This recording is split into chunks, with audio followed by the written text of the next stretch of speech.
Hello, everyone, and welcome to the Nerd Element. And today we are started on our vlog for the month of March. I missed February because things got kind of hectic, and I apologize for that. But trust me, the one for March is going to be awesome. The reason for that is due to the fact that March is the month of my husband's birthday. In fact, at the time of me recording this is exactly the date of his birthday, March 14th. Happy birthday to you. Hope you have a good one. And I love your face. Anyway, so big reason for, because it's such a big spectacle and everything, we always do really big fun thing every year. We've been doing this for the past 3 years. We've been going to Naka Kon, which is an anime convention up in Kansas City. And boy, I don't even know where to start with it. There's a whole bunch of cool stuff that happens. They bring in a bunch of big guests, different voice actors and whatnot, and there were a lot of cool guests this year. But our favorite thing about going is, of course, the loot that we are able to get from going to it. So that's really what this whole thing is going to be about today. I hope that you enjoy hearing about some of the cool things that you can get at Naka Kon. There's a huge amount of awesome vendors. A lot of them are very local or smaller ones that, they're not going to be a bunch of big guys or whatever. So anyway, so without further ado, let's get into this. The first one is obviously the one that I was trying to play and obviously failed horribly at and need to practice on, is this homemade version of a ocarina. And this woman was selling tons of different ones. Now, they are made by a specific company. However, it's still like really, really cool. All the different things that, all the different types that she had. This is one that was specific to Lord of the Rings. Let's see if I can get this closer, if you can read that. So as you can see, it has a specific inscription on it. It's written in Elven, and I actually asked her what it meant, and I believe she said it's every child can, which is a very imperative thing to her company because of what they used to do. They actually used to, I think, help like underprivileged kids to be able to help prove that they can do a bunch of different things by, spending a few hours every week teaching them how to play either music or ocarinas or something similar to that. Don't quote me exactly on it because it's kind of vague what she told me, because I was mostly distracted by all the different types of ocarinas they had and all the different ones that I wanted, but they were fairly expensive, so I only was able to get one. It was really cool though because they did all come with a booklet of songs from Ocarina of Time, as well as a whole booklet specific to whatever theme had going. So for example, with the Lord of the Rings, it came with a booklet for Lord of the Rings songs, and then of course just the overall design of it is really cool as well. I think once I actually get some practice into this, I might actually be able to play it not shitty for you. So look forward to that sometime. The next big one is one that was something my husband really been wanting, was really planning on hunting for this entire thing, which is a piece from the Black Butler series. We have here the Undertaker. It's a version from the Book of Circus, and it's developed by Kotobukaya, I think is how you pronounce that company name. And it is actually the last piece that he needed in the entire set. So yeah, so that was really cool because we already had Grell and Sebastian and CL, and so that was the last one we needed. Now we have it complete, and as you saw, he'd already taken it out of the box, ready to already throw it up on display, even though it's not going to be up there for very long since we're still planning on moving here soon.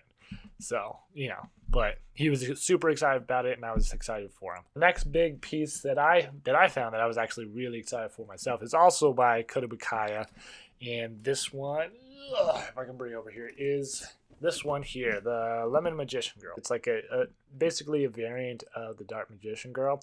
Now, of course, this one actually does, I found out, have its own specific card and its own specific card effect, which actually the card effect from what I read sounds like super duper awesome. But in all intents and purposes, she is technically a variant of the Dark Magician Girl. And this one is kind of a rare one to be able to find because it is a Japanese only So if you actually wanted it over here, you'd have to import it all the way from Japan. That can get kind of tricky, especially with a lot of the different types of companies out there. A lot of them are going to try to, if they ship them over, it's either going to be really expensive, or if it's not really expensive, it's because they take it out of the box, they fold it around the figure, and then ship it off to you for super cheap. So those are like your two big options there. So I felt like I was pretty lucky to be able to find this one, and that's why I picked it up. And I still love Yu-Gi-Oh even after all of these years. So it's something that I grew up on in my childhood, and it was a really beautiful figure. Like, I just couldn't not get it. There are a few other figures that I have on my wish list for the coming years, but those are going to have to wait until at least next year. This here is the one that I got, and this is actually a shirt from E3 for Persona 4 Arena originally, but the people that I bought this from had actually taken that shirt and turned it into a pillow, which I thought was a really cool idea. And it looks really good.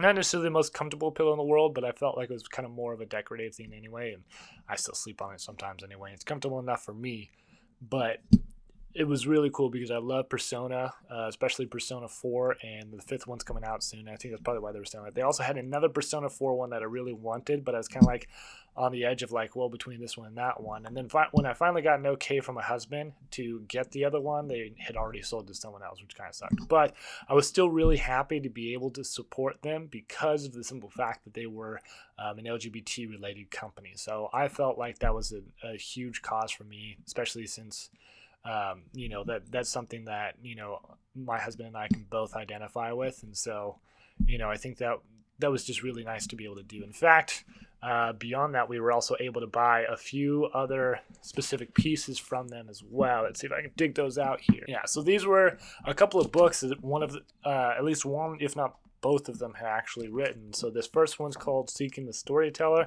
and then there's also the sequel called Beneath the Chapter. Now, I don't remember exactly what they said that it's about, but it is a fantasy-based book, has dragons and all sorts of stuff in it. But the really cool thing is that the characters in it are gay. It's not strictly like a gay, like romance style book. It's actually a fantasy adventure. It just happens to involve gay characters. So it's really cool to be able to see something like that, because most of the time when you find something that's LGBT related, it's either strictly a romance or it's done like wrong or whatever, and this one actually seems to have really good writing in it, so I would definitely take a look at that if that's something that you're looking at. All right, so this one here was actually wrapped up nice and tight. This is a mug from the hit show Yuri on Ice. If you haven't heard of it, it's an anime about ice skating. It's a really cool show, really interesting. And of course, everybody loves the characters Yuri, who's here on the front, and then Victor on the back, who's the one that coaches and trains them, and they have kind of a small relationship forming. I say small relationship. It's fucking huge. Let's be real on that one. I'm so excited for more. But they've already ended the season. It was rated as Anime of the Year via Crunchyroll, so I would definitely go take a look at that if you guys have Crunchyroll and you haven't already taken a look at it, which you probably have. Let's be serious. It's such a good show. There's no way you couldn't have seen it. Anyway, but the mug itself is handmade, hand-drawn, and all that good. Well, I don't know if the mug itself is handmade, but I know all of the art done on it was drawn on itself and everything, and was artwork done by her. So I would definitely go take a look at their channel. Or their store. Now, currently the mugs are not on sale, but they said that eventually they plan on getting them up there. They won't necessarily be cheap because of the shipping, so that was one really nice thing about going to a con and getting something like that is, you don't have to pay for all the shipping involved. However, I would still definitely go take a look at their site because they had a lot of really cool artwork, very cutesy type, kind of like what you saw on that mug there. These couple of items were ones that we already technically owned, but it's what we got out of it that were really cool. So we have Your Lie in April, this is actually the Loot Crate exclusive edition of it. And on the inside, we got a signature from Max Littleton, who voices Kusei. And of course, he put happy birthday in there for my husband. That was really cool. And the other one was Out of Noah Zero, because he also does the voice of Inaho from Out of Noah Zero. If you haven't taken a look at either of these animes, again, you should definitely go check them out. They are both on pretty much Crunchyroll, Netflix, and Hulu. Plus, I believe they're on all three of those. So definitely go take a look at those if you haven't. If you want to hear the actual voice that this voice actor does, though, don't look on Crunchyroll, because that's going to be specifically the Japanese voice actors. But I asked him to put something that the character said that he really enjoyed, specifically for his character, and this is the quote I got there: "Good price on eggs." And I just thought that was really funny, because that's like I think the opening line that his character says, and I don't know, it just made me really laugh that he put just something so simple in there. So it was just really cool. So, and he was a really cool guy, really short actually, which I was not expecting, but super cool guy. Like, would definitely go and see what he has to say again. He had a lot of cool stuff to talk about, and he's going to be one of the voice actors, I believe, for Ryuji in Persona 5. So be looking forward to that. If you are a Persona fan, definitely check that stuff out as well. Other than that, the last few things that we got were just a bunch of more artwork to put up in our house, even though we already have way too much, and we told ourselves that we weren't going to spend any money on any artwork. We did not do that, but we did limit ourselves up this time, so that's definitely a good point. And there was a lot of it that we were also able to get signed as well. We also nerded out quite a bit, because one of the artists, or one of the vendors that was there, is an artist named Lucid Sky. She's probably one of my favorite artists out of all the vendors that go there. You might recognize that name if you end up getting Loot Crate. She, specifically the Loot Anime one, she does a lot of the artwork for some of those little banners or posters that you get in there. And so there was a couple of them that we got, the Haunted one, and I believe the other one was Squadron that she did. And so we took those with us, and we actually had her sign those, and she was like really overwhelmed at the fact that like we were like hardcore nerding out over her, which I thought was pretty cool too, the way that she was really humble. But no, her artwork is really awesome. We have some other artwork as well. It would be too much to try to show you via webcam, so I'm actually going to post pictures of all of the different artwork that we got this year up on my Facebook page. So go check that out if you wanted to go see some of the poster work there. Other than that, that's about all of the loot that we actually got for this year. If you also go and check out my Twitter, you'll actually see a picture of my Final Fantasy 15 game signed by Ray Chase, who was the voice actor for Noctis. So it was really awesome to be able to get that, and I was super excited about him. The thing that I was disappointed about, though, is the fact that with him was also Robbie Damon, who voices Prompto from Final Fantasy 15 as well. And I wanted to be able to get dual signatures on that, as well as one of the Final Fantasy 15 posters I had. Unfortunately, both times that they had signings for autograph signings for Robbie Damon were always already sold out. So I didn't get that opportunity to be able to do that, even though they were both there for the same convention. And it really sucked, and I was really disappointed, but there's not a whole lot you can do about it. I'm just hoping that I get the chance to be able to see him again sometime. But yeah, so that's all of the loot that we were able to get this year. I'm going to try to post down in the description below a way to be able to get a hold of some of those vendors that I was talking about, so that way if you want to check out some of the work that they do, that's going to go to a great cause, because they, the whole, starving artist and creative thing, and plus they just put out a lot of really awesome nerdy work for people like me and people like you guys that watch this stuff. So so definitely go check them out if you get a free opportunity to. It's going to help them out and go to a great cause. But that was really the whole of 2017, Naka Kon 2017.